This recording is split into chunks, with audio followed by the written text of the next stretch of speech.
performance, but we run really big engines, 6.2 litre engines, 450 horsepower on these boats to make sure they're strong enough to keep these skiers true at the right speed. We move now into some of the rock stars of this field. Chelsea Mills from the USA, 13 meters. Chelsea Mills, we already seen her interviewed and getting ready to rock this right now. And as you were talking about being a rock star right now, going around the first 5 and just wrapping it up there with 6. No real issue there for her. One of the more beautiful sessions we've seen so far. Yeah, you know, she's someone who is going to feel comfortable. She's used to starting at the 13. She's a seasoned competitor. She's been right in the mix on the Waterski Pro Tour the last few seasons. And, you know, and she's pretty comfortable here in Calgary too. She's an American, born and bred, but she married a Canadian, so she has good taste in men. There you go. And she spent a bit of time up here in the Great White North. So has a bit of the best of both worlds. And we've seen that question asked a lot today too, of how it is to ski in the different torrentials and different lakes and whatnot. In your experience, is there a difference at all? Or oh, absolutely. Yeah. I mean, the course, the dimension of the course they go around is the same everywhere they go. So that's a great constant. But, you know, different water skis different. So I actually do a lot of skiing in salt water. Right. You know, it's very different. It's a lot more buoyant. The temperature of the water affects things a lot. And, of course, you know, you want nice, smooth, calm conditions, which certainly Predator Bay provides. I mean, it's a fantastic, purpose-built facility and, you know, one of the premier water ski sites in the world. So lucky to have it here, you know, just 25, 30 minutes outside of Calgary. Absolutely. And that's one of the reasons, too, it's very lucky for these participants today that it's not as a windy day. That's right. Yeah, we had the wind get up a little bit in the break in between the elimination round and the finals, but yeah, really not much to speak of right now. Chelsea Mills, she'll return now on the 12-meter line from the southern end. We'll have an interview with Matt after this run right here. Right now, she's going for the 12 and able to get around the first 2. And again, showing that ease that she showed at the 13, not having much issue so far. She goes into those fantastically, too. Yeah, great pass, and it looks like Matt Rini has Alli Nicholson, and what a weekend she's had so far. So hey everyone, I'm here with Alli Nicholson. We know Canada is now your second favorite place in the world. Greece being your first because yesterday you ran 39 off for I think the second time in your career. Is that right? Yeah, it's the second time in my career. Happy to, you know, come up here first time in Canada and, you know, made a memorable experience up here. So really happy. Yeah, excellent. And like straight off the plane, didn't really practice and goes out and rips it. And you looked amazing yesterday. So what were you feeling out there? I mean, the conditions were perfect. They're almost exactly the same today. You know, what was the mindset? Yeah, I mean, yesterday felt really good. I did get to practice kind of straight off the plane on Friday afternoon. Didn't go that great. So yesterday was definitely kind of a pleasant surprise to ski, you know, come out and ski well. So this morning felt just a little bit unsettled. We're going to figure it out this round. Got a little bit of wind, but I think it'll be nice out there. Awesome. And yeah, 32 start. So, I mean, it's going to be tailwind 39 for you guys today. Is there a different strategy than when it's glass calm or what's the thought process? You don't really have an option. You kind of do, but, you know, what's different for you when the wind's a little stronger at 39? I mean, I think the biggest thing is the gate. This morning I felt like I got slow and narrow on my 39 gate, so I only got a score of 2 this morning, but we'll have the tailwind, so I don't think slow will be a problem, but the width definitely will be what I'll be focusing on. Awesome. Well, good luck today, and we're pumped to watch you ski again. Thank you. This is the crunch pass, 11-meter line from Chelsea Mills. She wants to run this to take the lead. She's in a bit of trouble, but she's fighting hard as she heads around 4 ball. She breaks at the waist. She's ended up tied for the lead, Josh.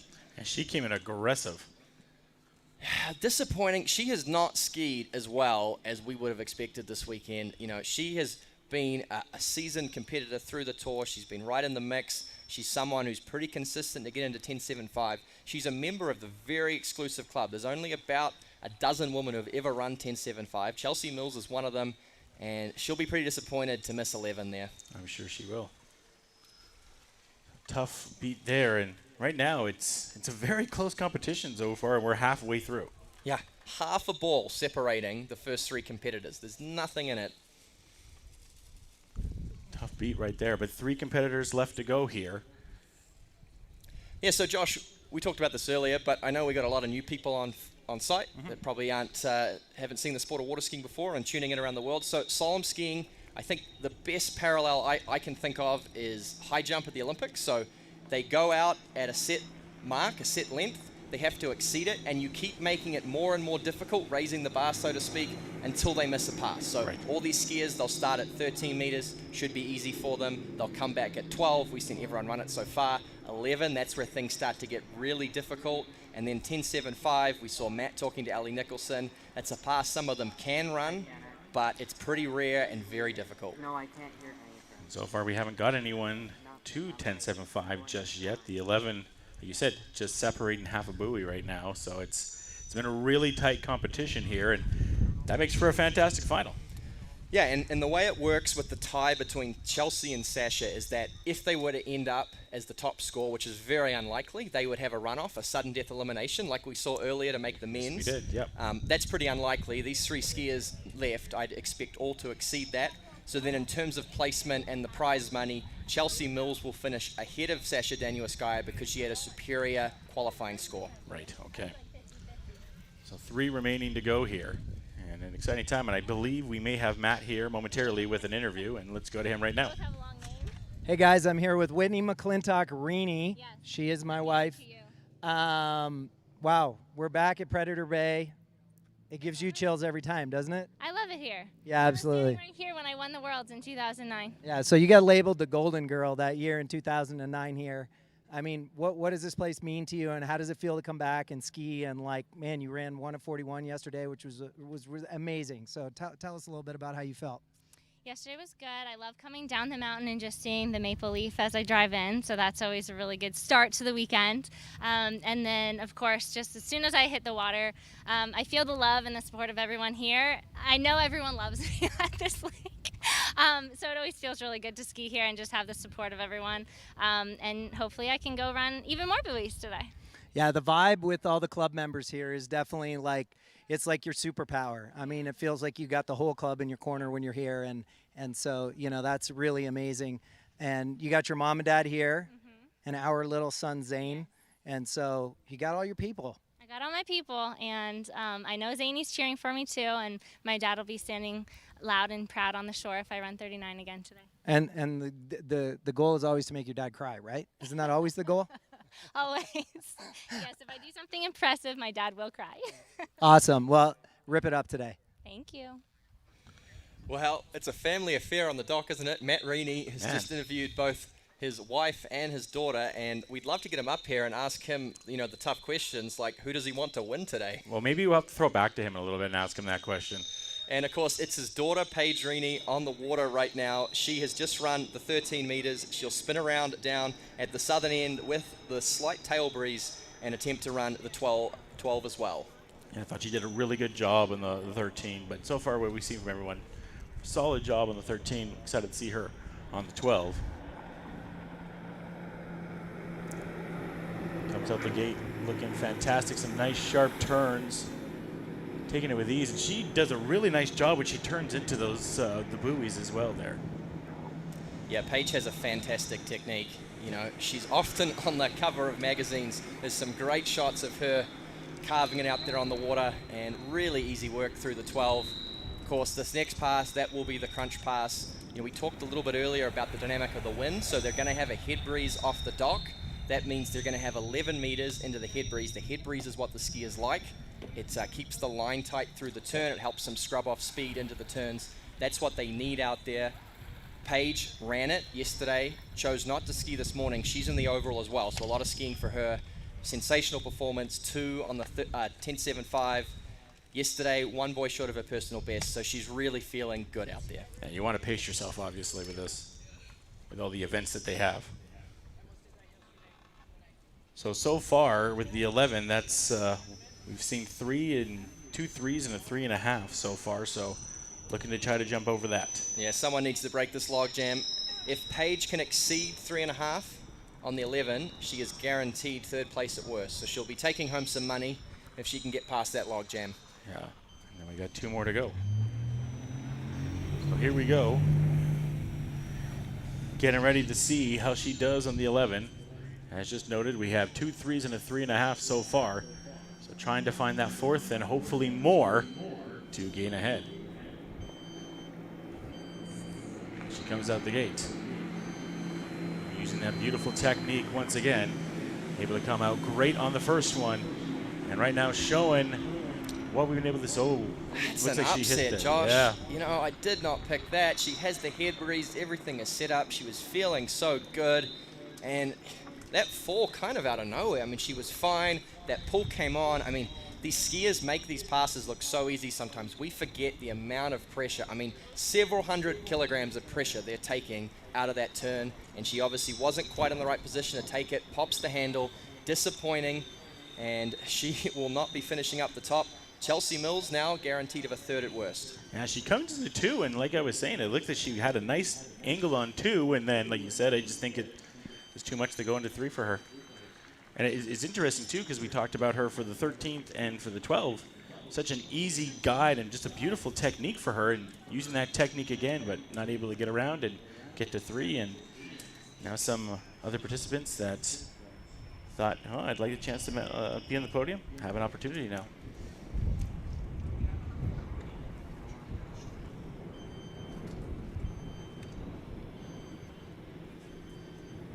So we got 2 left here. Yeah, and this is where the winning of this event will come from, and you probably could have picked that early on in the tournament. Alli Nicholson has been one of the informed professional slalom skiers of the last couple of years, and she's hungry. She travels all around the world to every event. She just got done with a, I think, 5-tournament trip to Europe, traveling across France, Greece, Italy, Monaco.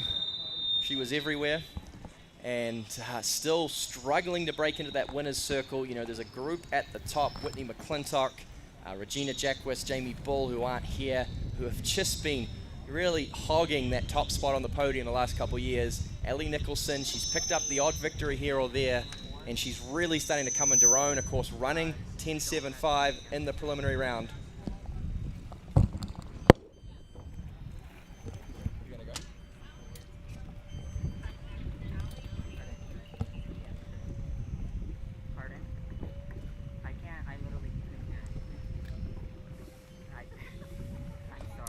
Britta. I'm good now, though. Yeah, you can yell at me all you want. I'm good now. You can yell at me all you want.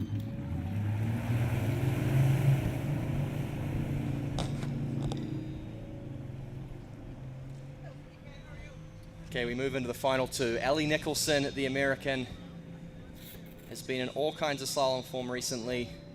Going to be tough, of course. She'll have 39 with the tail breeze. First, though, she needs to run this 13-meter pass. Should be a walk in the park. The tall, lanky American. Strong stuff. She's all over this pass. She heads across to 4 now. Easy as you like. What a great technique she has. 6 boys in the books. 13 meters.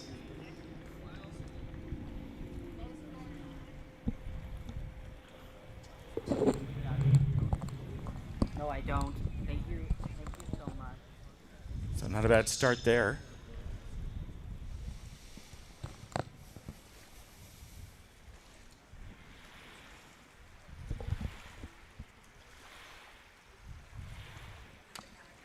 Getting ready to go for 12. Go for 11, sorry. No, go for 12. I was right the first time. But now you got to see, getting a little windy, and clouds are coming in a little bit now too. Yeah, that's right. Oh, I don't mind a little bit of coolness in the air. It was pretty hot earlier. It's nice just to get a breeze through and cool down, but the skiers would like that wind to back off, particularly, Josh, later on in the jump event. We want that wind to swing around, because if we have a head breeze, that probably adds a good 3 meters to the distances. We'll see. Right. So getting ready to go for 12 right here.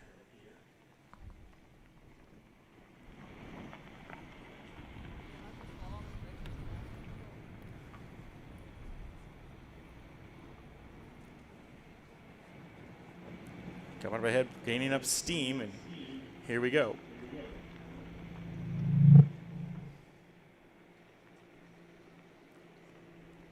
Comes out the gate hot, able to get across the first 2. Nice technique to swirl around the first 2. And right now, just showing a beautiful job getting around 4 and now 5, and looking to have a strong finish, and she does, to hit 6 for 12. Yeah, really, really good stuff from Alli Nicholson there. At 13 meters, 12 meters, a walk in the park for her. 11 meters, pass you'd expected to run, but we expected a lot of girls to run this pass, and they struggled early on. You know, no one's quite skiing to what we expected. I don't know if it's the pressure, the nerves. We've got a good crowd building here. You see across the lake, there's a constant stream of cars rolling in. We're going to run out of parking spots. That's right. Alli Nicholson. We watch a replay here of a 12-meter line. Really tidy stuff. Watching this in slow motion. Casts out wide. You see they get all the way up on the boat. They have to lean their body out. And she gets ready to challenge the lead. 3.5 on the 11, the best we've seen so far. That's a tie between Sasha Danielskaya and Chelsea Mills.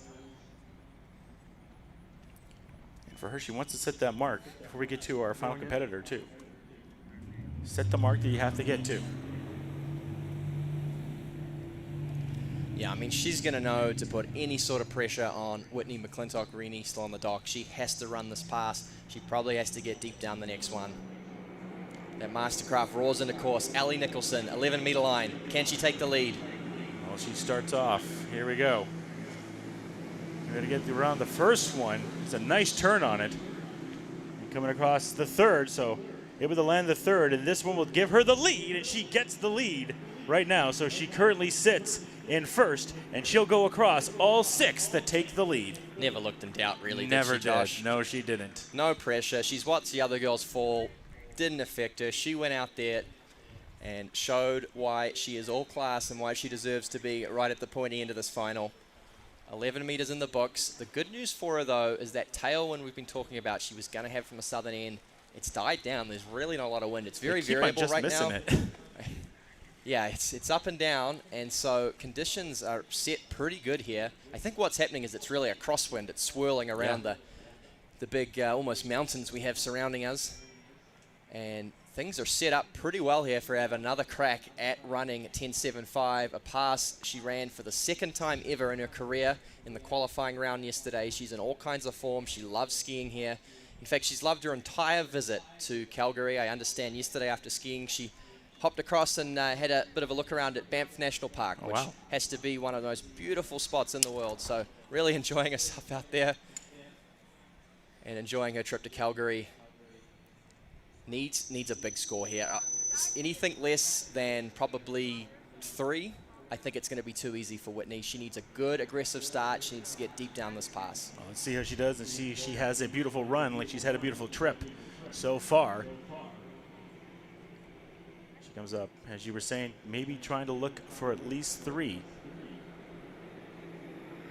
She comes out, nice turn around the first 2.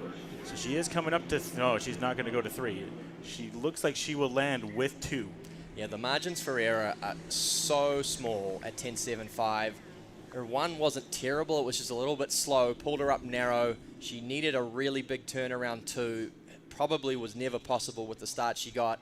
1.5 at 10.75. You get a replay here, and you can kind of see where she came unstuck. And a great shot here of the crowd, and Alli Nicholson unable to take the hit. We'll zoom in a little more. She comes around 1, and the ski just didn't get around enough to have the angle to get her to 2 early and on time. This looks like a replay of an earlier pass from her. She looked like she took a little bit of a dip just before she got to 2 and wasn't able to take that angle. That's right. So 1.5, good score. Silver at worst. She'll be taking home some money. But for Whitney McClintock Rini, the seasoned competitor, the golden girl, as we heard Matt say, she's had a lot of success at Predator Bay. It's one of her favorite sites in the world. At the 2009 World Championships here, she won her first ever gold. In fact, she won 3 golds, winning the slalom trick and overall events. She has the defending champion from the last Mastercraft Pro Slalom Shootout, and all the way back in 2014, and she's the course record holder here. Well, we'll see if she can continue that and maybe even add to that course record potentially. Wouldn't that be a sight to see? Our last skier in the women's slalom, the Mastercraft Pro Slalom Shootout, Whitney McClintock Rini, the absolute superstar from Canada, looking to add another victory to her already very long list. This will be the 13-meter to start. Well, let's see what she can do as a superstar. And you talked about what she can do, and she's showing it early on. Some beautiful technique for her as she is able to get through the first few with ease.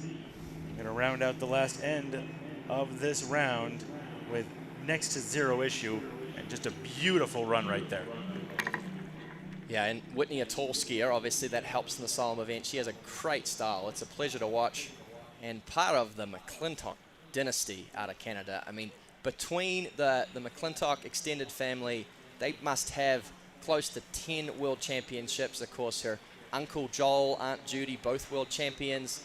She, of course, multiple-time world champion. Her brother Jason, he was a junior world champion. So basically all of the McClintocks are absolute superstars on the water. Well, she's definitely looking like one right now in her own right. Did a fantastic job at 13, getting ready to come at 12, and you said too, being a record holder right here. That's right. She actually tied the course record, which she already held in qualifying yesterday. Was able to run 10.75, picked up 1 on the very short 10.25. Her first goal will be to beat Alli Nicholson. I'm not sure if we'll see her try to run 10.75. She might take the conservative approach, just stand up around 2 to guarantee victory. We're a long way off that, though. She still has to run the 12 and the 11. Well, as you've seen, we've already had a few surprises so far, so who knows? Getting ready to go here for the 12.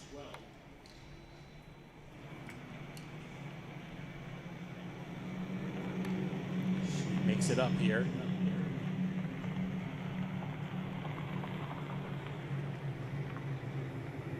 Will come out again with that beautiful technique around the first 2. And so far not having any issue, and you can see just a beautiful job, beautiful turns in each one that she's been able to get to. She's gonna get right through this with next to little issue. Yeah, it's superb to watch. Whitney's such a great skier. She's only slaloming now. Had a kid a couple years ago, Zane. He's running around on site, real cute little fella. And I think just the time commitment, obviously, of being a parent. She's getting a little bit older now, and difficult to train in all 3 events now. I mean, the amount of work these overall skiers have to put in to stay at the top of the game is immense. It's a full-time job, probably more than a full-time job in and of itself. So focusing just on the slalom event now, which was probably always the strongest of her 3 events. And she has had a great season, already picked up a few professional victories, looking to add to it here at one of her favorite sites in the world here at Predator Bay. So far, she's showcasing that at the first 2 runs. Just beautiful technique, too. We talk about the technique. What do you see with hers? You know, she's so tall, but she's able to stay really still out there as she runs these passes. You know, really efficient. You don't want to overdo it, get too army, too much upper body movement. Whitney is really controlled and gets herself in a really strong position every time. So now getting ready to go here for the 11. And we did see a surprise here in the 11 earlier. Yeah, we've seen quite a few upsets. This is tough. I mean, no matter who you are, the 11 meters are tough. The rope does not reach outside the boys. She comes out. Beautiful turn to start off and hits the second one, hitting a little bit of bumpy waters there, but has no problem finding herself back and now really finding her form as she comes to the end, and she'll round out and do a fantastic job there in the 11. Yeah, never looked in doubt, did she? I think she's going to canter home to victory here as the Canadian just needs a full 2. And that's really where Alli Nicholson left the door open. So 2 for someone like Whitney is going to be relatively easy now that she knows what she has to do. So Alli had the disadvantage. She went earlier. She didn't know what the top score was. She had to go aggressive and try to get deep down the 10.75, even run it. Now Whitney comes in. She can go pretty conservative on turn 1 here, Josh. Just get outside 2, back to the wake. She has the victory. And I mean, you kind of talked about it too. After she gets it, is she thinking, first I want to get it, but if I feel like I can get the record still, she's still going to try to go for that record? Maybe. You know, Whitney loves a crowd. She loves skiing here at Predator Bay. It's one of her favorite sites in the world. You know, I think she just feels really appreciated here. She was talking before about you drive down that hill, you come around the corner, the lake comes into view, there's the ramp, the beautiful scenery, the Canadian flag on the banks. We'd love to see her have a crack here, Josh. I think if she gets a good enough start on 1, she'll look to run the pass. So she needs 2 to win right here. So she can get that. She will pick up the win and a gold medal. We'll see how she does. And again, as mentioned, maybe trying to go for a few more, maybe try to add some record points here. She makes her way up. So the mark for her is 2.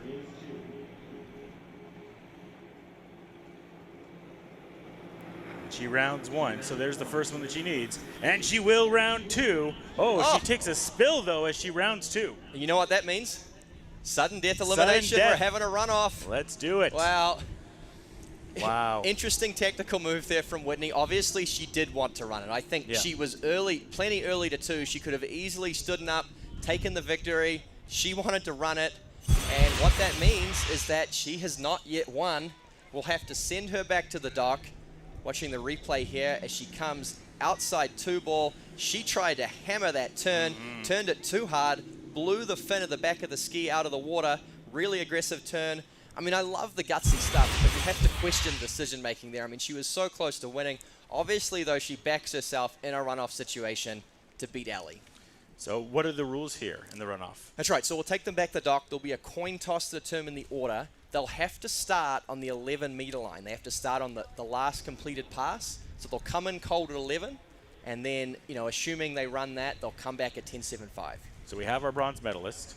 That's right. So Chelsea Mills, on the virtue of her superior preliminary score, she's in 3rd, but we still don't know who's won this event and who's picked up 2nd. We will have a runoff between Alli Nicholson and Whitney McClintock. Fantastic. We got to see one of these in the men's a little bit earlier today. So get to see another one right here. So exciting times. And the crowd really getting behind the local girl. And look at that big smile. She's grinning ear to ear, loving every second of it out there as Whitney. You wonder if she was having so much fun out there, Josh, she thought, I want to do some more skiing. I think she came in like a, They're not ski 39, so I don't know. 2nd attempt. Here we go. All right. Well, we're all really excited to see. We're live here with the chief judge all the way from Columbia. We got a... You get a number. Whoever gets number 1 goes first. Oh, do you have numbers in here? Yeah. So we're going to do the draw. Pick a hand. Doesn't matter. It doesn't matter. You can pick. Go for it. Okay. Whitney. It's yours. Oh, I thought it was going to be. So we've got... You go first. I go first. All right. So we got Alli Does first. second have to be first? No? You can run off? Straight run up. Okay. Whitney's going to be 2nd off the dock. Alli first. They're both starting at 38 off, 11.25 meters. well, let's reiterate that for our home crowd. That's right. So Chief Judge went down. They had a randomized order. Alli Nicholson will be first off the dock, and we will bring this runoff to you right after a commercial break.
Okay, folks, we're back live. You see on the dock Alli Nicholson gearing up for her attempt in this runoff. You were talking before, Josh, about the advantage of going 2nd. I'm certainly a big believer there's a huge advantage in knowing what you have to beat, but some of these skiers actually prefer to go first. They like to go out there in sort of a clear headspace, take the pressure off, just do what they know they can do in practice and training, and set a mark to beat. So there is some variety out there, but I certainly think there's a big advantage in going 2nd. Well, and sometimes, too, you just want to set the mark yourself. It's like, beat this. Right. We will see what happens again, as you mentioned here in the runoff. We'll be starting at 11. That's right.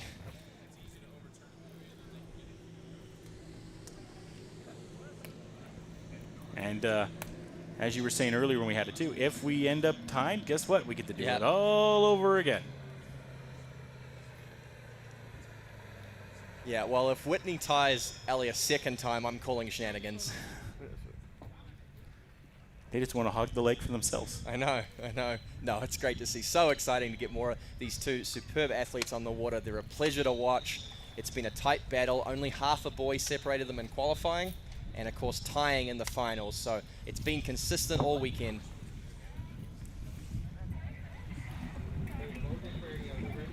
Just coming off the dock right now. Getting ready to have the run here at 11. And I would be pretty shocked if they both don't go through 11 the first time.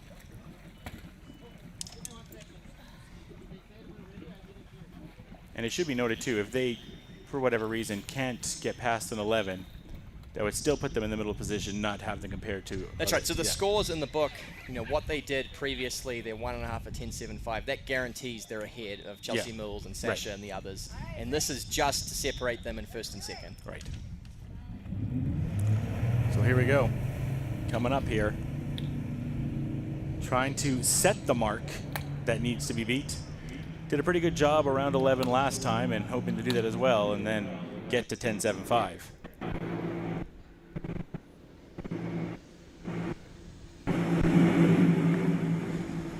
Finds her way a nice turn around the first two. Now coming to the back here in the middle. Not too bad there in the middle. And trying to wrap it up here at the end. And a beautiful job wrapping it up near the end, hitting all 6 and getting ready to go to 10.75. Yeah, she got it done, Josh, but it was nowhere near as tidy as she did earlier. It shows just how challenging it is to go out there and start at the pass rather than having those warm-up passes earlier. You know, she runs 11 a lot, this girl. In fact, she probably really misses it, but she had to scrap through there towards the end. She was getting narrow, a little bit down course, taking some pretty big hits. But, you know, there's a lot of money on the line, and she was not going to go down without a fight, and in the end completes the pass. No style points in slalom. It's all about getting around all 6 boys and out the gates. And just got to get to the end of the course. So we'll see what she's able to do here in 10.75. Last time, just the one. Yeah, I think she has to approach it very similar to the round before. She's got to have aggressive, strong turns on 1 and 2 and look to get deep down the pass. Whitney is such a good skier that anything less than deep down the 10.75 will be challenging. We look now at the replay. Super strong skier. I mean, she's pretty small in stature. She'd have to jump around in the shower to get wet, but the amount of force she's able to take out of these turns is phenomenal, and that all comes through body position. She gets really well positioned out of these turns to take that load, and this is a great pass to watch. You see towards the end she did start to get in a little bit of trouble. She had a really big rough turn here on 5, a lot of slack, is able to hold it, and in the end ran the pass. And she's returning into course 10.75, Josh. So going for the 10.75, comes around the first, takes a big dip down and not going to be able to get to it. Yep, just buried the nose there around 1. Like we said, she had to go aggressive. She knew she had to set a big score for Whitney to chase. And again, left the door just a little bit open here for Whitney McClintock. She's still going to have to run the 11, but should she run the 11, all she has to do is stand up around 1 and she'll have the victory.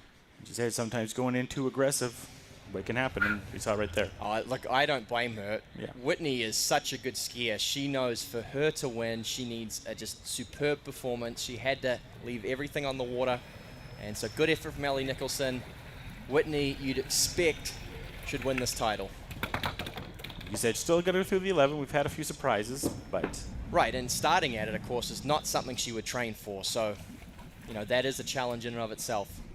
So Whitney, we will see in a second here. She's just coming off the dock. Right now, potentially another title.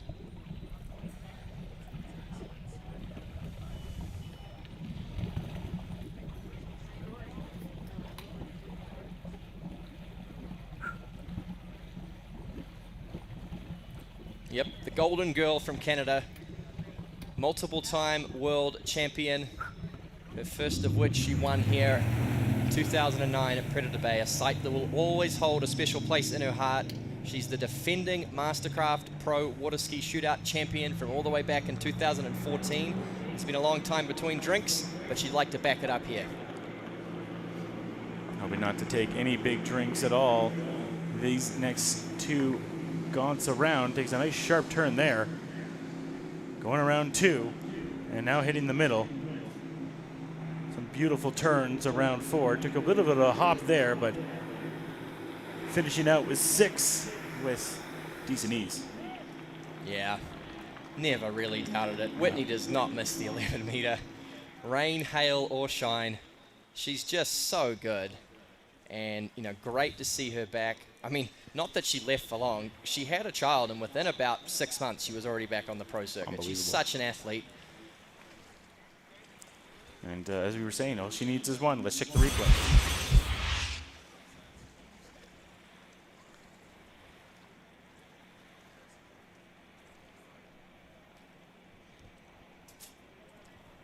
Yep, Whitney McClintock, Rini. One boy is all she needs. Stands up around 1, she's got this.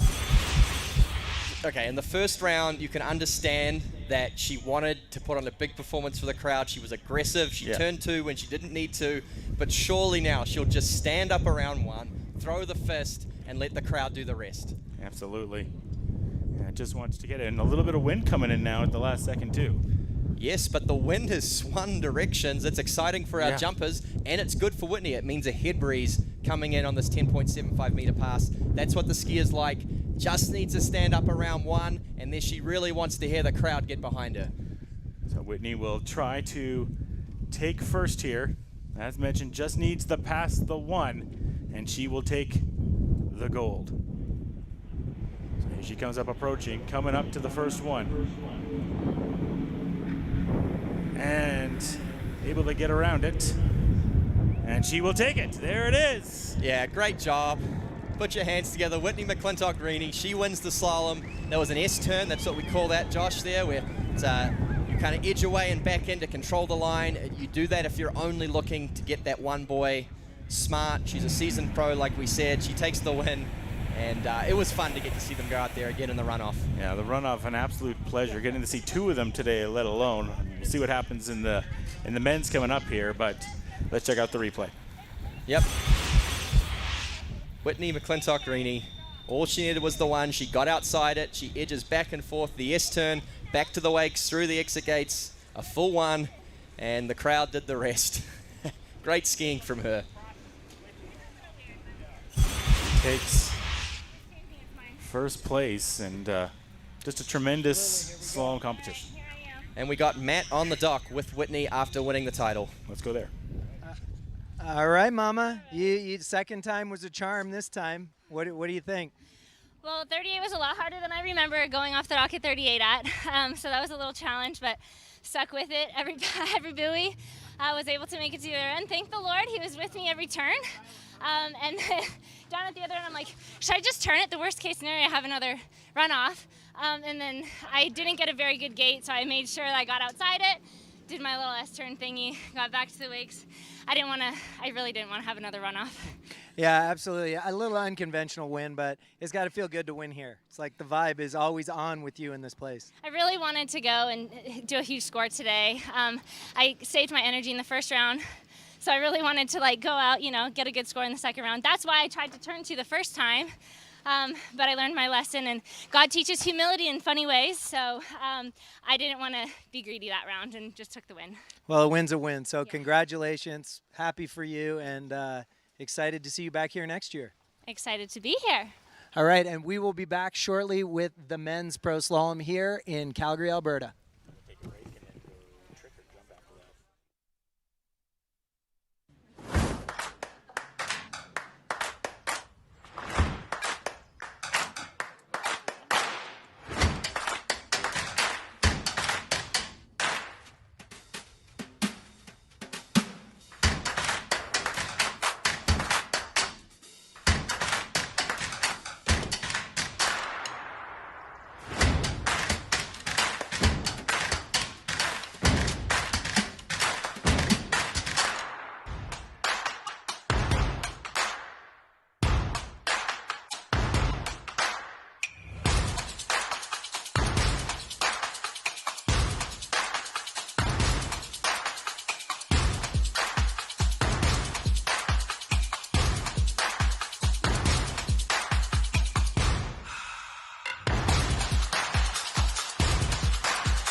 Oh, welcome back. I'm Curtis Williams. I'm joined by Josh Arbuthnot, and we just had a sensational women's slalom final, the runoff finish. And sorry for a bit of feedback there. And we're about to crack into the men's, and a cracking afternoon of water skiing action. We got a good crowd building in. Great fans, the local Albertans. They're really engaged. They're knowledgeable, or if not, Absolutely. They want to learn more. You know, and a sporting mad city, isn't it? Of course, the Stampede City. Yes, sir. Famous for the Stampede, been going on for over 100 years now. Of course, the 1988 Winter Olympics, which has gone down in legend. I mean, I grew up watching Cool Runnings and Eddie the Eagle just about once or twice a week. And great to see water ski events here too. Of course, they held the World Championships about 10 years ago, and they're going to have a few coming up. But right now, it's the Mastercraft Pro Slalom Shootout, and this is Nick Parsons out of retirement for this event. Nick Parsons, who did such a good job the first time that we got to see him, and going around down the middle and coming to the end right here. And not too bad of a first run there for Mr. Parsons. Yep, and the men's skiers, they will all have to start on the very short 12-meter line. And the winning of this event, we'd say, will be somewhere deep down the 10.25, so they're going to have a few passes. Nick Parsons, cool to see him back. Hasn't skied a tournament in a few years. He's an older guy, but he's a really strong slalom skier. He's super tall, built for the event. Came just over the border. I believe he lives just down in Idaho, so not a super far drive. And I believe Matt Rini's got someone on the dock for us. Hey guys, this is Cole McCormack, Canadian national team member. His mom was a former world champion, former world record holder who also competed and skied for Team Canada. How does it feel to be here in your half home country skiing in your first pro event of the season? It feels pretty awesome. You know, I had the bum ankle earlier this year, so I'm excited to get back out there, and no better place than here. It's beautiful day out, definitely a lot nicer weather than Florida right now, so happy to be up here. Awesome, and you had an excellent round this morning. You didn't ski so good yesterday, had an excellent round this morning, so what did you learn between the first round and the second round that's going to help you? Just got to commit and ski aggressive. It's a little faster here than at home for obvious reasons, a little colder, and so just got to be aggressive and go for it. I mean, it was easier this morning than it was yesterday, so ready for the finals. Awesome. So have a great time. Yep. Thanks, Matt. Nick Parsons, this is the 11-meter line, Josh. Yeah, he's on the 11-meter line right now and getting to the middle so far, and some nice rounding around the middle line, and going to come here to the end, and right now giving a lot of water, but giving a lot of nice, fantastic turns for the crowd. Yeah, great to see Nick back. And Nick, like I said in the elimination round, he's a bit of an innovator, a maverick. I believe he's on a homemade ski, one that he built himself. Yes, you were mentioning He likes this. to tinker away at things and dial things in just how he like it. He was probably down there on the dock with a file, just shaving a couple bits off the side, trying to get it just the right shape. So cool to see him back on the pro circuit. And just want to make an announcement for everyone on site or joining on the webcast around the world to open up your phone and log in to WorldWaterSkiers.com. It's a great platform for athletes and fans of the sport. Everyone can make their own athlete profile if they'd like. You don't even really have to be a pro. Anyone that water skis at all, get on there, put yourself a profile up, your scores will automatically populate. It's sort of like a social media hub, but for water skiing. There you go. So it's WorldWaterSkiers.com. Make sure you check it out. So Parsons now getting ready to go to the 10.75 and coming out here first, but has a chance to set a mark. And like you said, we don't really know a history because it's been so long with him. Yeah, well, he's been getting a lot of threes this weekend, if you remember. So he did it both rounds and had a runoff where he got 3 again. But Parsons is a guy who in the past has run a lot of 10.75. So we'd love to see him open up with a strong score. And we'll see what he can do here as he does come up on the 10.75 right now and see with the mark that he can set. Takes a beautiful turn around the first two, but a big tilt there. But yeah, I was gonna say, he came around that second one, had a big tilt. Did he get around 3? He did. He's nothing if not consistent, yes, Josh. he is. Yes, That's he his is. 4th 3 at 10.75 of the weekend. Tell you what, though, out of 2, he got all out of position. He's strong. He tried to hold on. He almost went out the front, and he would have been dangerously close to hitting that jump ramp. And you don't want to hit the jump ramp in the slalom event, and certainly not with your body. It'd be a fun visual for the crowd, maybe not so much for him. Get a replay of that one. That was pretty good,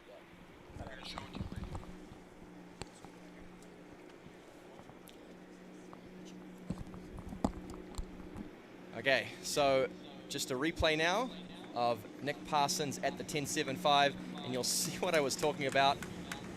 Not a bad one. He comes across the two, he breaks at the waist, he tries to hold on, his chest is forward, and he could have had a spectacular crash there, and incredible strength to hold on to that. 3 on the 10.75, probably a little bit disappointing. He knows it's not going to be enough to challenge, you know, the top guys left in the dock, but just really cool to see him out here in a pro event. Yeah, happy to have him back in the sport and get the chance for the crowd to see him today. And like you said, nothing but consistent. So that's the mark to set right now. Obviously, when we get to the back, and probably going to see some get some very, very nice scores in this one. What do we have for the record for the men at this course?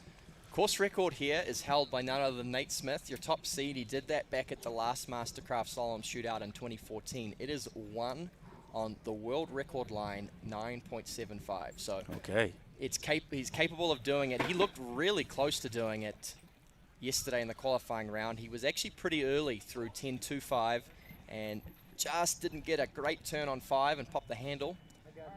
First up, though, it will be the Canadian who we saw Matt interview just moments ago, Cole McCormack.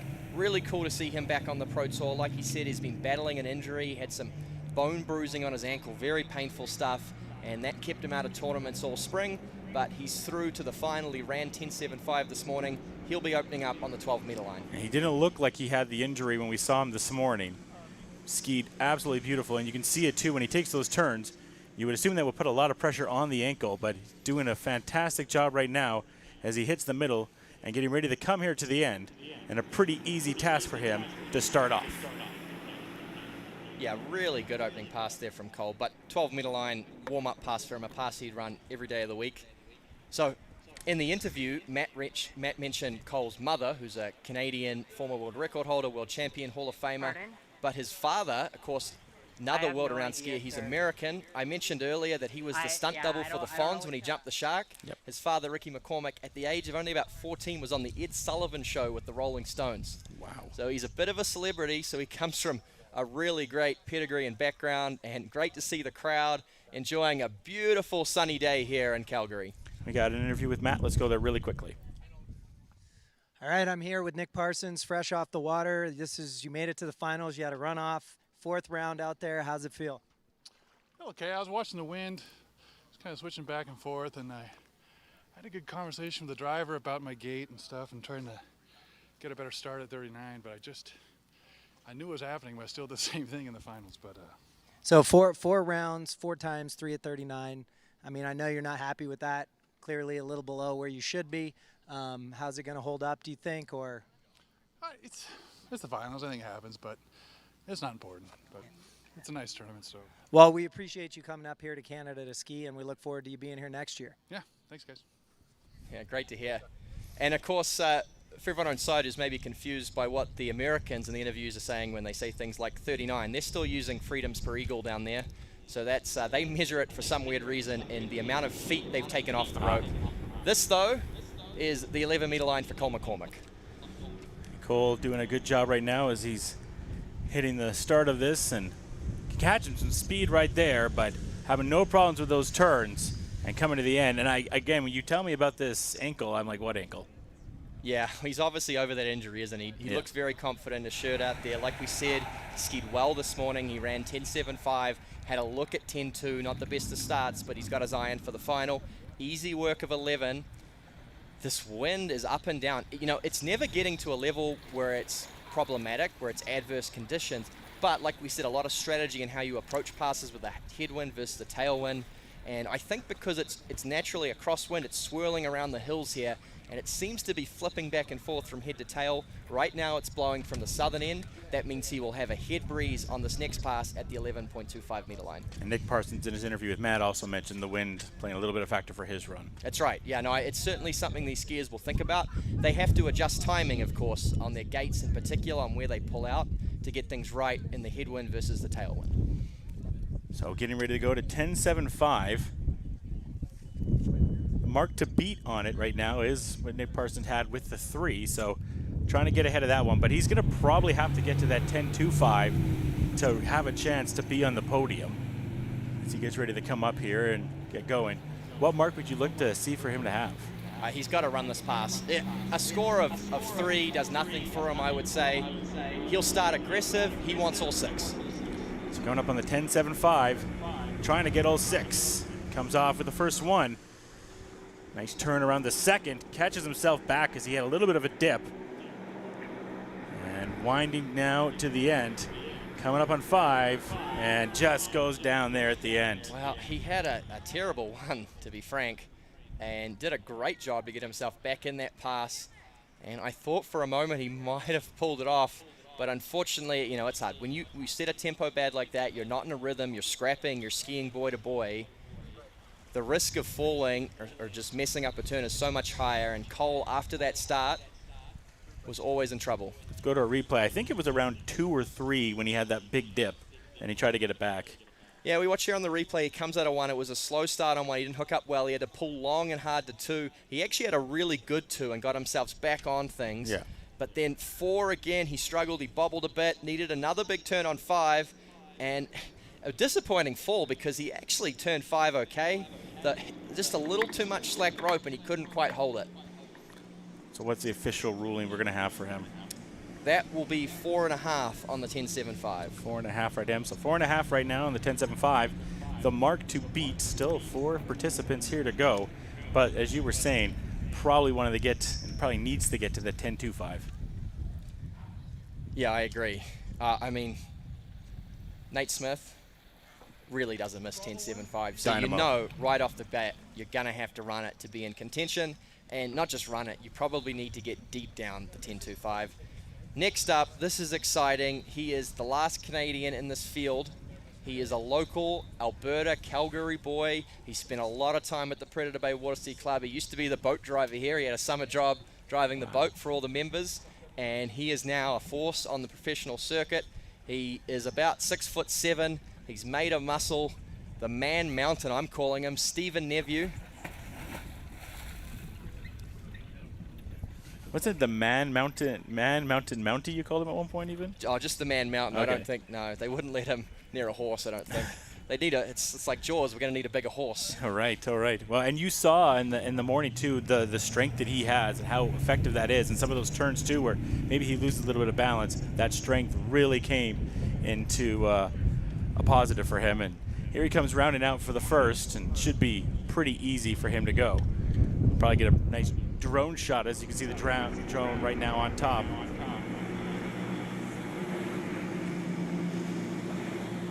Yeah, making a pretty easy task right now as he's coming down to the middle and hitting those edges really, really nice and coming into 6. So, yeah, that one really was never in question for him. Yeah, really tidy stuff. Warm-up pass for the big Canadian. Of course, being tall, such a big advantage in the slalom event. I mean, as we take line off that rope, that's how we make it more and more difficult for these skiers. We raise the bar. I mean, he's got an extra half a meter in his arm. So he's starting with a big advantage to some of these other skiers. Now, you talked about the extra meter in his arm. You can see sometimes when he has the turns, you can see the bulges of those muscles Well, he's strong, sticking isn't he? out. Yeah. Let's throw to Matt for an interview. All right, guys, I'm here with Joel Poland, all the way from Great Britain. He is leading the overall competition, but you find yourself skiing out pretty late in this men's slalom final. You had a pretty good day yesterday. Tell us about it. Yeah, I went through a little stint where like slalom was not loving it, and then I'd recently gotten a new ski, and everything seems to be clicking at the moment. And yeah, managed to run at 39, got 2.5 at 41. Kind of felt like I could have got more. I had a pretty good setup at 1 and 2, and maybe just got on it a bit too early at 2. So I'm gonna try go for a little more today, leave it all out there, you know. Awesome. So no, just going for it, not holding anything back, no strategy, no nothing, just pedal all the way down. Yeah, pretty much. Yeah. That's the only way Joel rolls, and it definitely pays off. So anyway, have a great time out there. Cheers, brother. Yeah. Oh, that's some great product placement for his sponsors, talking about that new ski. That's the 2024 Radar Vapor that was released this week. And if you want one, I'm sure you could contact the good folks at Shoe Swap Ski and Board. This, though, is the 11-meter line. Solid plug there, and now looking for another solid run here. And beautiful turn right there, and finding his way around everything with next to little problem right now, and getting ready to go to 10.75. That was a very, very clean run. Yeah, he's in good form. Bit of a shocker yesterday in the slalom. He missed 10.75. He was running it by all accounts. He was on time and early, and then just had a bad 4, struggled at 5. But this 11 meters so easy, and I think he's going to have no issues at all backing up at 10.75. We're watching him now. Beautiful aerial footage of Predator Bay Ski Club as he runs this 11-meter pass. And you can see the crowd building there on the left bank. This is great stuff. The local lad, he's the last Canadian in this field. He's from Calgary, and he's just stroked the 11-meter line. And so the mark to beat here to take the lead is 4.5. That's right, but Stephen Neveu, he's not looking for a top 4 finish, No. a top 3 finish. He is out here to win. He doesn't want anyone from outside of Calgary to walk home with that first place. Yeah, I'm assuming that's very, very true. You got to defend your home turf. And you want to get into that 10.25 because our next 3 competitors, I think they're all going to be in that area of the 10.25 as well. So if he gets around 4.5, he'll take the lead, but as mentioned, wanting to get past here and get to the 10.25 as he does 10.75. Coming up here on the first one. Able to get past that one. Nice turn into the first one. And making nice headway right now as he rounds about 3. And he will now take the lead as he's hit 5, going to 6, and cleans out the course to head to 10.25. Wow, he's such a big, strong skier. Anyone else would have been late and narrow towards the end of that pass, but because he's got that extra reach, that extra wingspan, he was totally fine. We're going to watch the replay, and you'll see him, spread those wings out there towards the end of the pass. Stephen Neveu, our first competitor to run at the 10.75. He takes the lead, and really good start, like you said. He hooked up well at a 1, comes around 2. That's his onside. Strong turn on 2. 3 was a little bit slow. He got in trouble, had to pull long and hard at 4. Got back on time, though, and used that extra reach, that extra wingspan to get around all 6. Stephen Neveu runs 10.75. And how big a score can he post? He got 2 earlier today at 10.25. He'll know that's not enough. He needs to get at least 3, I would say, to put the pressure on the guys still to come. And you mentioned Nate Smith is one of the guys, but the last skier that we'll have. If he can get to 4, I think he'd be really happy about that. Yeah, I mean, his personal best is right up around 4, so he'd be super happy with a 4. But, that wind swirling around, I almost don't want to say it because it's moving so fast, but it swung back around to the north. He's going to have a head breeze for this 10.25 meter pass. Yeah. It's been following him. He's gotten a head breeze every pass so far. He's getting lucky. It's Calgary wants him to win. Calgary wants him to win, and we'll see what he can do here on the 10.25 as he comes up.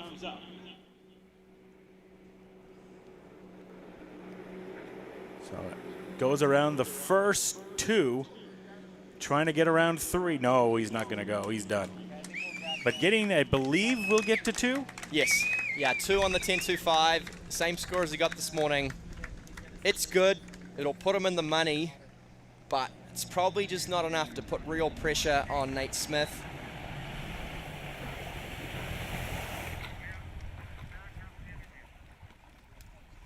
And then there were 3. Yeah, he's going to interview the guy coming out of.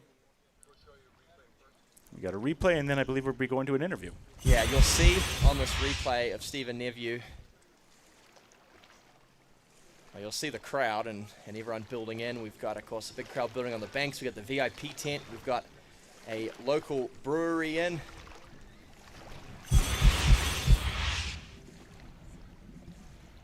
And we're going to try and have a quick word with Stephen Neveu as he heads back into the dock. The big Canadian. 2 at 10.25, solid score.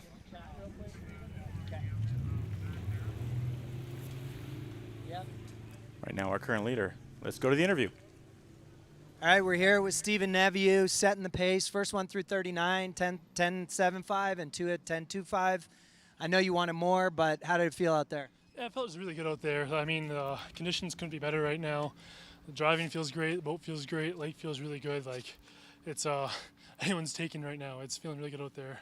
Yeah, how's it feel to be back at, you know, this is your original stomping ground. This is where you and I met for the first time at a talent scouting camp we did here. What's it feel like to have all this crowd support and skiing in front of your families here? I talked to your dad this morning, and how's it feel? Yeah, you know, it's awesome to be home. Calgary's got a special place in my heart for sure. This place is first class, and no matter the size of the event, they always bring out the crowds. So it's a pretty cool place to be for sure. Yeah, and we love it when you ski here. Everybody goes nuts, and so unfortunately you're gonna have to sit and chew your nails for a few skiers, but that was a good round, man. Yeah, thanks. I was looking for more, but thank you. Yeah, great to hear from Stephen Nephew, the local lad. Current leader, will it hold on the water right now? Joel Poland, the super talent from Great Britain. He is, of course, the top seed, the favorite in the overall event later today. It's really hard to say if he has a weak event, if he has any weaknesses at all, this young man. He is just phenomenal across all three events, and he is so fun to watch ski. You know, he just seems like he's always having so much fun out there. He's, you know, inside hand dragged around 6 at the World Champs. He's side-slided, power slid his jump skis down Robin Lake on his way to a Masters title. He's thrown flips off the ramp at the end of his trick pass. He's just always finding new ways to have fun out there on the water, and super excited to see him here in the slalom final. He's just run the 12-meter into the head breeze. The wind spun around once again. It's hard to keep up. Man. And he's about to come in at 11 meters from the southern end, now with a tail breeze. So here comes the Brit, and as you mentioned, kind of done it all, going into 11. Trying to get himself to the 10.75. Starts off very, very nice, just with ease right now. 0 problems going around the first handful of buoys here, and going to finish off this one with, honestly, that's got to be one of the smoothest ones we've seen so far. Yeah, great skier to watch. He's so talented.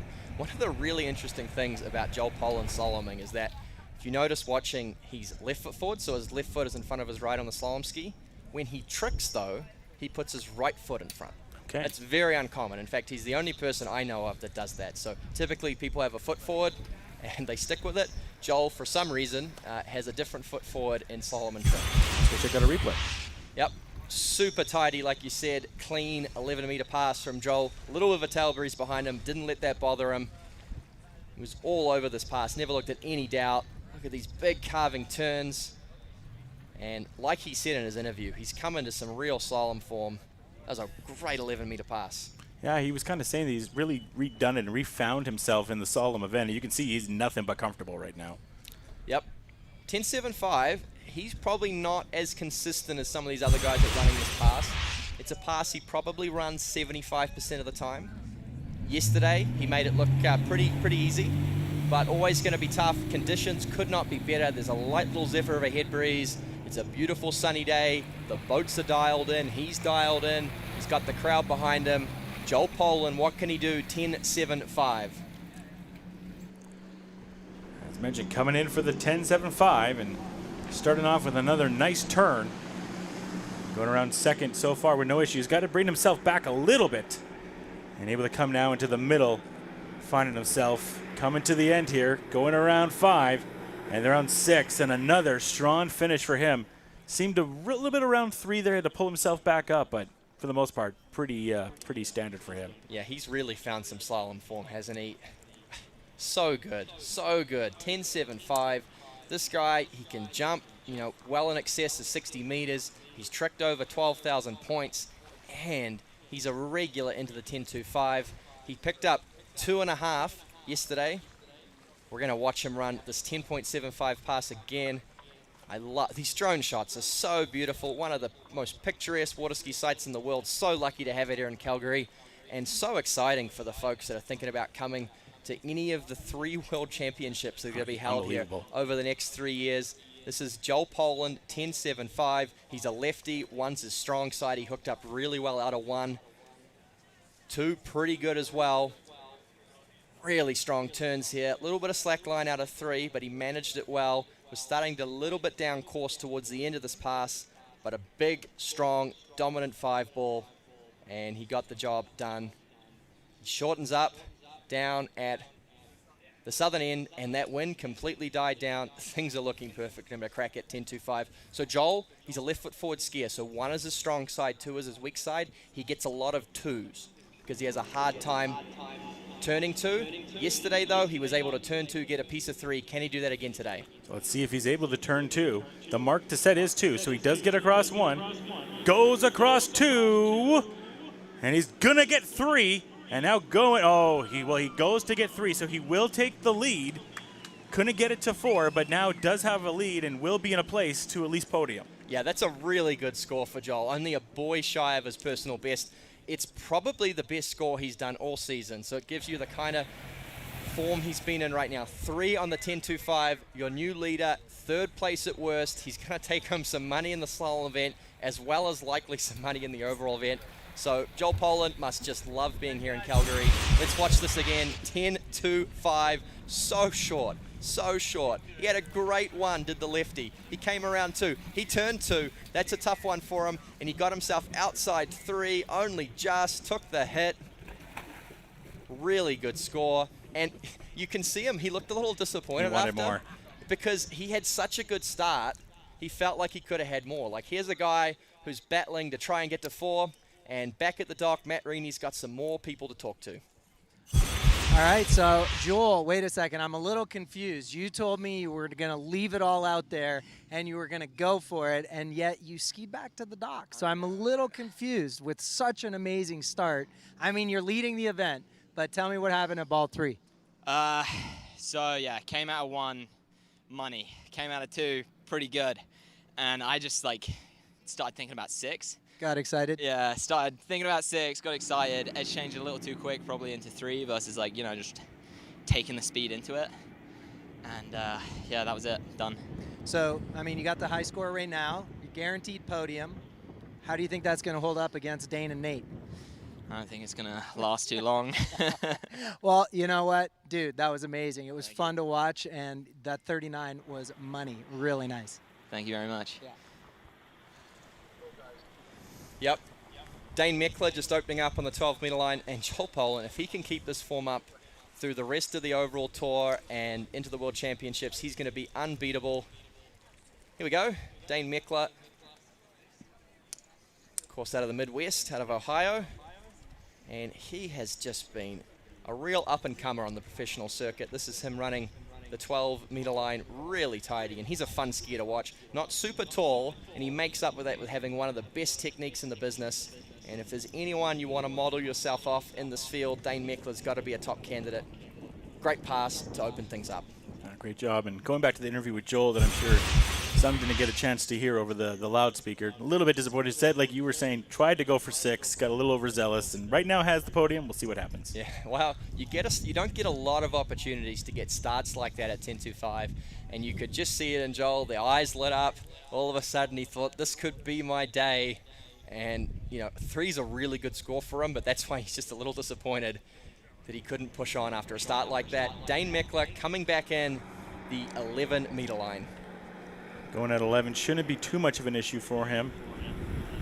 Right now, having some fun, some clean exits around the middle and the start, and looking to end strongly, and he's going to do just that, a really strong finish right there by Dean. Yeah, great skiing. Dane Mechler runs the 11, and look, I'm really rooting for this young man. He has been there week in, week out, traveling around the world on the Pro Tour. He's consistently on the podium, but my understanding is he has yet to win a professional title. Could today be his breakout tournament? Could he take down Nate Smith? Watching this replay of his 11-meter pass, he's skiing the best he ever has. I was talking to him last night. He took a couple weeks off, skipped a couple tournaments so he could actually work on some stuff and do some training. And he said it's really picked things up. He's feeling good out there. And the way he ran this 11-meter pass, watching these beautiful drone footage, was just sensational. He never looked in any danger at all. Beautiful turns. He's a lefty, but he's pretty symmetrical. He gets a great turn on both sides of the course. And I think we could see something really special from Dane this weekend. He's got the 11-meter books under his belt. He'll come back 10.75, must-run pass. Trying to go past the 10.75 and then get into the 10.25 where the mark to beat is 3, but 10.75 did pretty good with 11, and now coming up here on the 10.75 to get ready to potentially go to 10.25. But first, the 10.75 comes through, and a good start out for him. Finding those turns really, really nicely right now. Down to the middle, and now going to round it out. And really no issue there. That I talked about earlier with Joel. That was one of the best ones we saw from him early. That may be the best one that we've seen now. That was just absolutely lovely. Yeah, really technical skier, really fun to watch. You know, we'll pull up a replay here in a minute and see that again. But the way that this guy stands on a slalom ski, controls the slalom ski is phenomenal.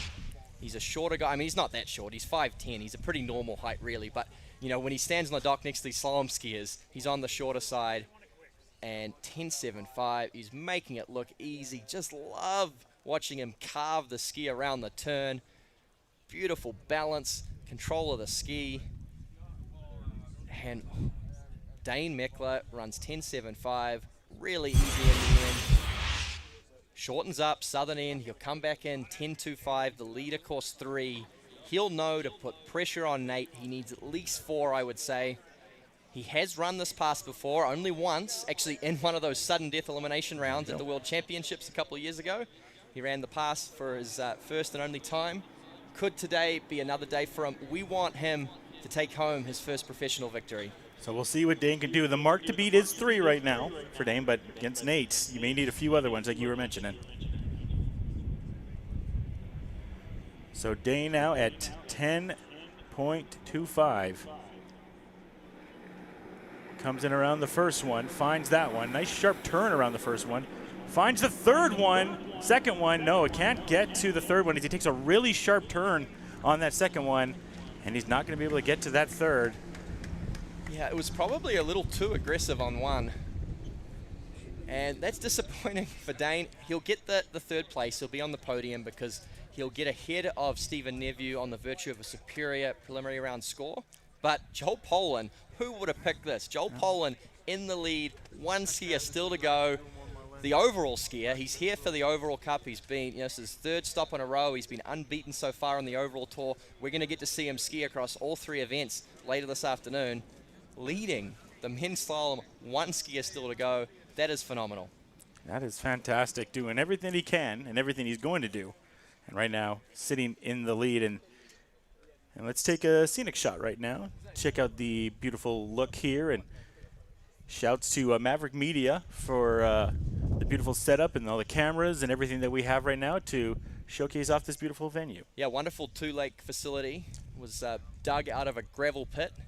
And it's just the right depth, about 6 feet deep, 2 lakes. We've had the pro skiing on, of course, the East Lake, or the East Lake. And then on the West Lake, we've had a bunch of juniors and club members using it all weekend. So that's been really great to see, non-stop action on both lakes all weekend. Of course, nobody's skiing on the other lake right now. They're all down here, eyes glued to the water, as this man, Nate Smith, opens up his campaign, the 12-meter. So Nate, you talked about all the accolades that he has.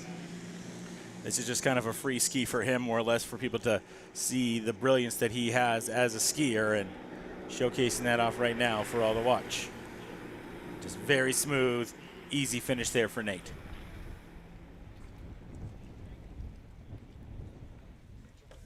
Yeah. Anyone who can figure out the way Nate Smith controls a slalom ski would be unbeatable, because he's on another planet. The consistency with which he skis, sometimes I wonder if he's a robot. It just doesn't seem human. And we're going to get a replay here of him running the 12. Super smooth. Nobody runs passes smoother than Nate Smith. Beautiful aerial shots to the site. And these really are just warm-up passes. Even the 11. So the 11 is super tough, of course. We've talked about it a lot, but that is the line length where the rope no longer reaches outside the turn balls. So from the center of the course to the red ones they go around, the rope physically does not reach. The skiers have to use their bodies and their arms to get outside it. Their window to turn is super short. 11 is tough. People spend their entire careers trying to learn to run 11. Nate Smith's about to come in. He's going to make it look easy. Well, what's Nate's personal best? So he has the world record, and it is 2.5 on the very short 9.75 meter line. I'd love to see that potentially today, but I don't think he'll maybe go for that. He probably just wants to take this podium win and maybe not go for the record. Well, we'll see. You never know with Nate. If he's feeling it, he'll go for it. So he's coming up here on the 11. Should be a pretty easy ride for him on the 11 as he makes a nice sharp turn here out the gate to get started. And just going with absolute breeze and ease so far. Not a problem around anything. And you talked about it. If anyone knows how he does what he does, they'd love to know. Yeah, I mean, there are some guys that look kind of similar. Actually, Dane does have somewhat of a similar technique. There's a young Canadian, Charlie Ross, coming up through the ranks. They also have similar styles to Nate. They probably haven't quite figured it out to the same extent, but he's super efficient. So, you know, we've talked about it. They're taking 500 kilograms of pressure out of these turns. Have to be super strong. On the dock, Matt Rini's got someone else for us. All right, I'm here with Dane Mechler all the way from North Carolina, USA. I know you're bummed, dude. You've been having a heck of a season. You skied unbelievable yesterday, ran 4:41, 4:10.25. You know, I know you're not happy, but how does it feel to be here in Canada and skiing? Oh, it's awesome. It's such a beautiful side. I'm so glad I made the trip. Hopefully we'll have this event next year. It's one I'm definitely going to put on my list and would, you know, tell the other guys, let's try to get everyone here because it's a beautiful spot. So, yeah, bummed with it too, but at the end of the day, you know, it's still 41, and if you have a gate that I just couldn't get the gate timing with the wind, you know, it's a little swirly, and when you get a bad gate, it's really hard. And so, hey, still on the podium. Would have loved to get more, but pretty hard to be upset about a third place. So. Yeah, absolutely, and I know you're a crowd favorite from the viewers at home, and everybody loves watching you ski, so we appreciate you being here. Yeah, thanks, guys. Don't you love that? The confidence from Dane. Gotta love it. He's already put himself in third place, even though Nate Smith has yet to get ahead of him. Yeah, we know what Nate can do, and coming up on the 10.75 right now, just trying to get around this and then have a chance to hit the top of the podium once he does. Coming around the end here, hitting 5 and smoothing into 6, Nate Smith. And now 10.25 coming up for him. The mark to beat to get to the top of the podium is 4. Well, we've always talked about for someone to come along and beat Nate Smith, you'd need to be pretty near superhuman.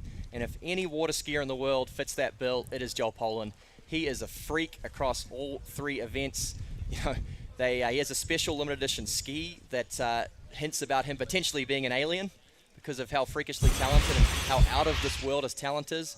And now we're into this intense battle, Nate Smith v. Joel Poland. Who will win the title? It'll come down to Nate's performance. We've got a replay here of his 10.75 meter pass. He ran it with ease, never looked in any doubt.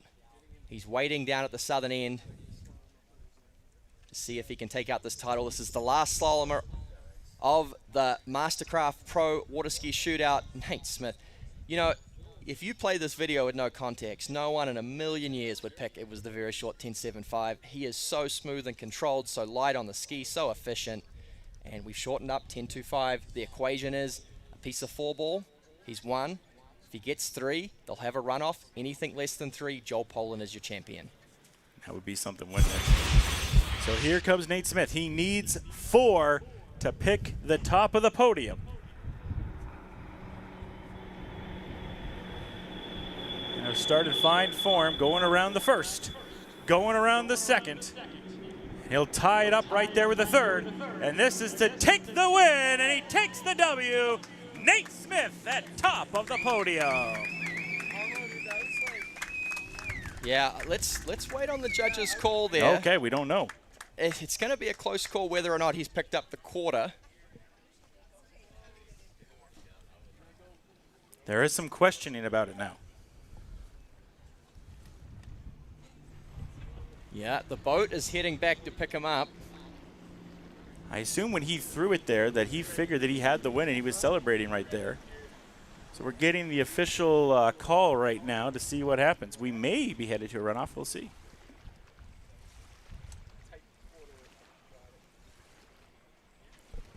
So we're just waiting to get the official said right here. We'll go check out the replay first.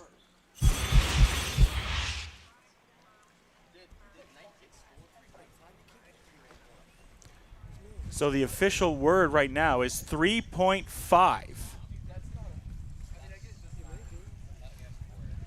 Okay, cool. Yeah, we got the stick. Thanks, brother. Got it? So the official word is 3.5, and he will pick up the win. Yeah, it must have been a tight call, but obviously it all comes down to where he dropped the handle. So obviously he threw himself outside of 4 and dropped the handle, but the judges have called that he got the ski past 4 ball and actually back inside the line. So Nate Smith is your champion at the 2023 Calgary Cup in the Mastercraft Pro Slalom Shootout. And wow, was it ever really in doubt? I mean, this guy has won more professional victories than we can count. Absolutely. You know, And do you think it was a case he went around 4 and kind of throwing it up to celebrate a little bit? No, I think he didn't get a very good start. Okay. He didn't have a great one at all. Yeah. And we got Matt Rini Let's go on to the the dock with your champion, Nate Smith. Dude, congratulations. Another win. Yeah, thank you. Pretty happy. You were chasing a trick skier this time. It's kind of different, huh? A little bit, yeah. You know, there's not a whole lot of guys here, but, you know, having Joel go out and put up 3, and, you know, I skied well in practice. I skied well yesterday, I think it was. The wind's just a little tricky today. It looks really nice, and it is very nice, but it's different at every buoy. So you kind of pull out for the gates thinking one thing, and then the other happens. So after many shots down there, I think I finally figured the gate out on that 41, and I don't know what happened at 3. Just, I don't know. Perfect. So how long has it been since you've been in Canada? For a tournament in Canada, I think it was up at Shalom, maybe in 2016, 17, somewhere in there. But I've been here for 3 different tournaments here at Predator Bay. So Awesome. And I know the crowd loves to see you, so we really appreciate you coming to Canada. And congratulations, another win for Nate Smith. yeah, thank you. We're super happy to be here in Canada. I love coming up. The weather's, it's nice to get out of Florida for a change. So yeah, super nice. Thank you. Awesome. Enjoy the rest of the afternoon. Thank you, Matt. Great. He's your champion, Nate Smith. Second place, Joel Poland. And third will be Dane Mechler. We're going to take a 15-minute break, and we'll be back with stop 3 of 4 of the World WaterSkiers overall tour. Exciting action still to come.